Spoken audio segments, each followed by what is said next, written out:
The rain pounded against the windows of the old cabin, deep in the heart of Black Hollow Woods. Megan and her brother Ethan had decided to spend the weekend there, far from the noise of the city. It was supposed to be a quiet getaway, a chance to disconnect. But something felt off. The air inside was heavy, the kind that made breathing feel like a chore.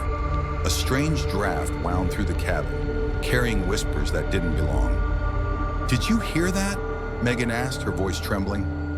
Ethan, standing by the fireplace, turned with a puzzled expression. "It's just the wind." But his words didn't match the unease flickering in his eyes. As night deepened, the cabin seemed to come alive. Shadows stretched across the walls like grasping fingers. The ancient floorboards creaked under a weight neither sibling could see. Then came the knock, 3 slow, deliberate raps on the door. "Who'd be out here in this storm?" Megan whispered. Ethan approached the door cautiously, flashlight in hand. He peered through the peephole. Nothing, just darkness. He opened the door a crack. No one was there. But the knocks continued, this time from the back door. Fear tightened in Megan's chest. "Don't open it," she begged. Ignoring her, Ethan turned toward the sound.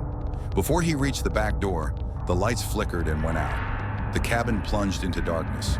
A faint glow began to spread across the living room, emanating from the old mirror on the wall. In its surface, Megan saw reflections, distorted figures standing behind them. Too many figures. She turned, but the room was empty.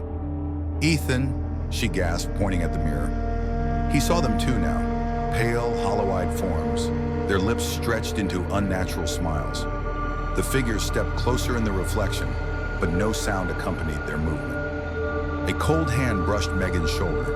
She spun around, her scream dying in her throat as she came face to face with one of the figures. It had no eyes, just dark, empty sockets that seemed to pull her in. Its smile widened, revealing jagged teeth. "Why are you here?" it rasped, its voice a guttural whisper.